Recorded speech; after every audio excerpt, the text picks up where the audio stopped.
Hello, everyone. This is Azhar Khan, Coffee with Azhar Khan. It's my honor and privilege that today I have a very special guest. But I think more than guest, I consider him my good friend.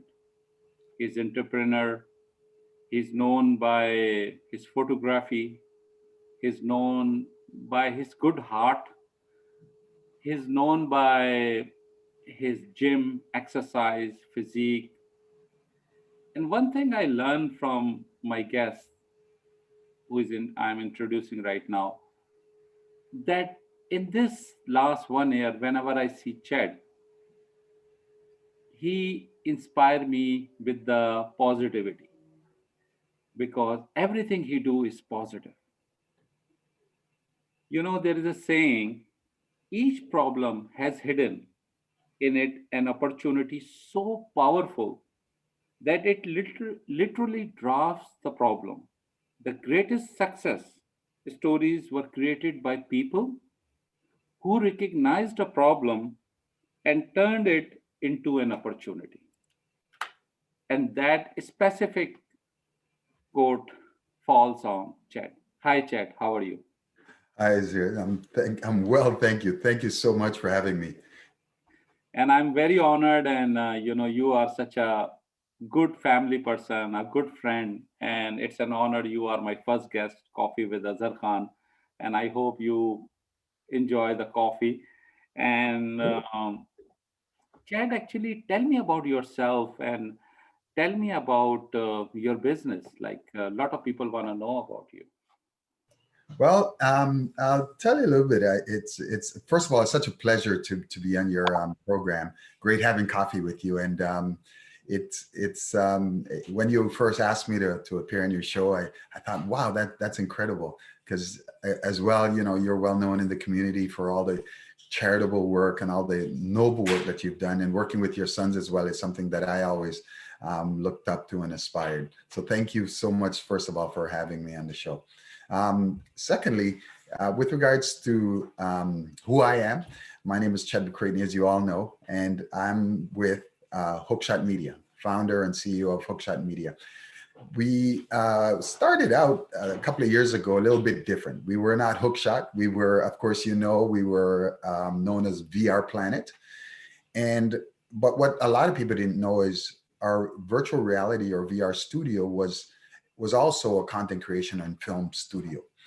When we first started this business, we had a couple of different angles that we wanted to go, but we saw emerging technology and how someday they're going to merge into each other, how film and video are going to come to one with virtual reality and augmented reality. So through that vision, my sons and I took a bold step. I left a career after 30 years in the corporate world. I just wanted to do something else, and I always wanted to be a full-time entrepreneur. I've done a variety of different businesses over the years.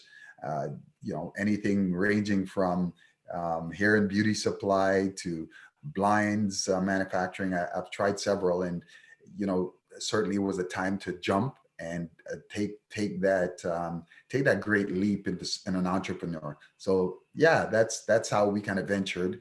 COVID hit, and we switched from the virtual reality and focused more on the content creation, which we were able to create some beautiful content for people, because the inability to work in person, we had to find a way to kind of move that in a virtual manner, and consequently we started doing the streaming and filming. So yeah, that's how we kind of got into that new realm. Awesome. And how the Hookshot name came in your mind? Like it's very, very unique. In Urdu language, hookah means shisha, like the bubbly bubbly. So Hookshot Oh. always, it's a time if you go to Egypt and if you go to Middle East, Dubai and Jeddah and so many other countries, they have the shisha and hookshot. So how the hookshot came in your mind, basically? It's funny. My son loves hookah, right? So, and he always has. In fact, he has one here. But the way we changed the name, we were looking for something that was appropriate fit. But we also wanted a single name. And of course, in your naming convention on the internet or on any other social media, it's very difficult to find a single name, like the Apple. It's all everything is taken because a lot of companies and a lot of the individuals wanted to do the single name. So we came up with a few names. We came up with several different iterations. And then, we just didn't like it. And some of them were already taken, or there's a version of them taken. So I called a meeting with my team. There are 6 of us, and we gathered in our studio, and we said we were not going to leave the studio until we came up a name that was fitting. And, we were back and forth, and we talked about different things and what our passions were. And funny enough, we all had a passion. Well, most of the guys had a passion for sport and basketball in particular. So, we had a woman amongst us that was wiser than the rest of us. And she looked at us and said, well, you guys all like basketball. Why don't you use a basketball reference? And she came up with the name. And funny enough, that is Doreen. No. Doreen was the one that looked at me and said, well, why don't you guys use Hookshot? And then we all kind of froze. And this is after 4 or 5 hours in the studio. We finally came up with this. And then we said, Hookshot. And then we thought, okay, how does that fit?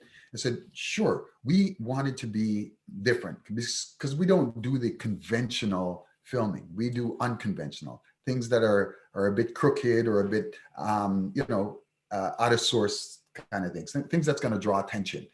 I have a creative group, and that's what they love to do. So then I thought, okay, a regular jump shot in basketball can be blocked. A layup can be blocked. A hook shot is one of the most difficult shots to stop.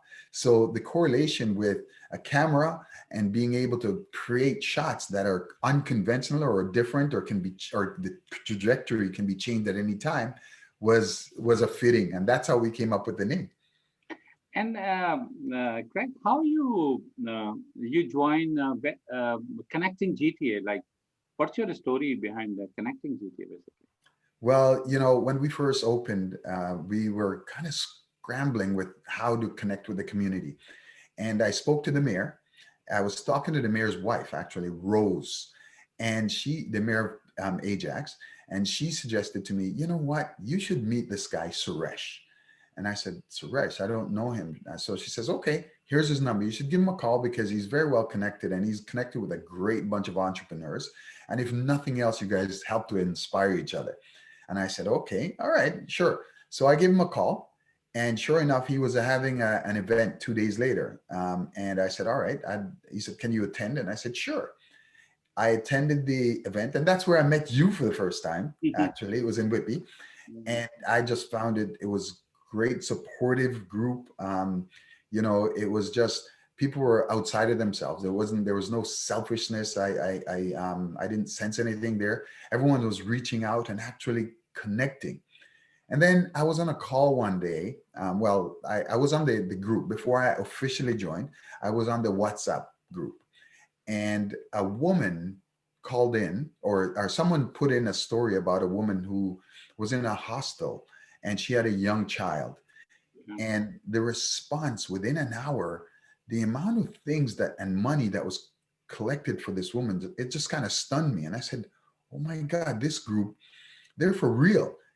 So the fact that Suresh was so warm and welcoming, and the rest of the group was so warm and welcoming, I was kind of reserved at first, but then that charitable, warm, open arms to be able to rescue someone who they've never known, kind of, it actually made me emotional. And I thought, you know what, this is one of it I want to be a part of.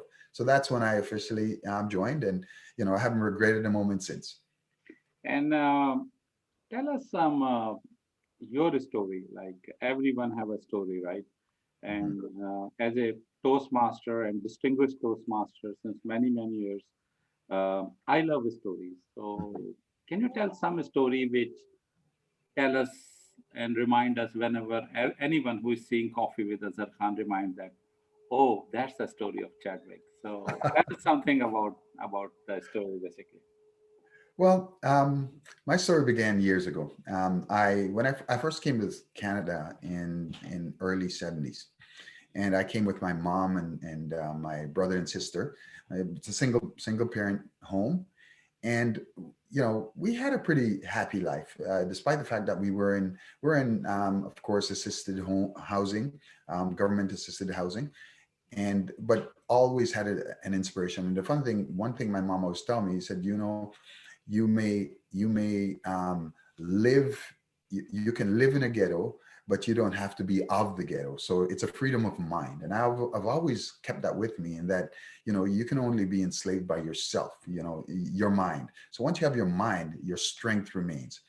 So carrying that forward, I know, because again, it was a single parent. She was always working, trying to make a better living for us, a life for us. And um, and I submerged myself into sports. That was what raised me. Instead of getting on the streets and getting into all kinds of stuff, I chose to get into sports. I was a pretty good wrestler, and then a soccer player and a basketball player. I did everything, and that just kept me driven.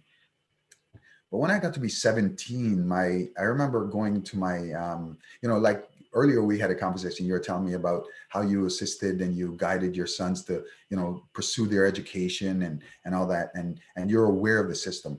And my mom wasn't always aware of the system. She was just trying to do the best she can. Like I said, coming from another country.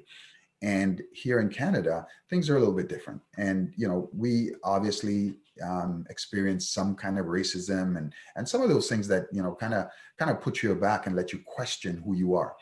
But the pivoting moment for me was when I was 17, having a great time and connecting with everybody, and felt like I was on top of the world. And I was now trying to transition into that next phase of my life. I went to seek guidance from my guidance counselor at that time at the school. And she looked at me and she said, well, what do you want to do? And I said, well, I want to be an entrepreneur. I want to be a businessman. And I saw all these, prominent men on TV. I was reading books. I read Dale Carnegie, How to Win Friends and Influence People. And I thought, you know what? I love this. So I said, that's what I want to do. And she told me, you know what? Your family doesn't have any money. You can't pursue that. That's not going to happen for you. So you better think of something else. And your marks aren't that good because you're focused on sports. So you better try, something vocational or some kind of trade. And it kind of shattered my dreams. I just thought, oh my God, what am I going to do? And it's funny. I was having that conversation with someone the other day, that was the scariest moment in my life. I was so afraid because that was the only plan I had. And this woman kind of threw a wrench in it. So, but I persevered. I pursued college because I couldn't afford university at first. And then, but I continued to strive. I worked several jobs over the years after graduating. I tell people about how I got my first job out of college. When I walked into somewhere and I pretended I knew the owner and the CEO of the company.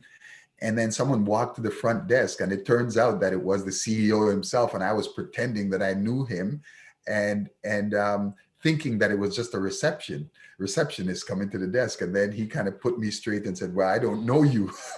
So, but I made light of it. And then I told him, look, I have holes in my shoes from walking around trying to get a job. And he kind of felt sorry for me, so entertained my conversation. And from there, I struck up a friendship, and I offered to work for him for free until I could get some experience. And, to his credit, and I remember him till today, he accepted that offer. And after 3 weeks, I was hired on and stayed on there for a couple of years, where I eventually rose to be the head of sales for a travel marketing company, right? For their a cruise company. And those are part of my journey. And then, after 30 years in different corporate jobs, I thought, let's try something with my sons, because I wanted to transfer some kind of generational wealth. And I certainly couldn't pass on my job. I couldn't will it on to them. So, why not take the leap of faith? And without a safety net, I kind of did that. And, of course, there are challenges. There are days you get up and, you're doubt, but, you just got to keep persevering. And Chad, at the end of our coffee with Azhar Khan, um, any message you wanna give to the audience, the youth, I'm coaching youth since many years, and the small businesses especially. What one positive message those who are watching you live right now you wanna give to them? Well, the one thing I want to say is that, you know, the time of COVID and all the despair, people tend to focus on the negative. I say it all depends on your mind. You know, you got to. I said earlier that your mind is the strongest muscle in your head. So you can be slaved or you can be unslaved based on your thoughts.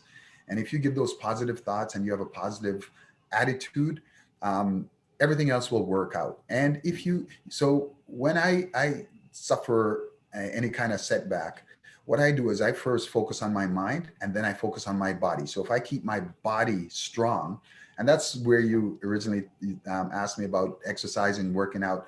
I do that every day, 5 or 6 days a week. I get up first thing in the morning, I do some meditation, and then I do a workout, and then before I start my day.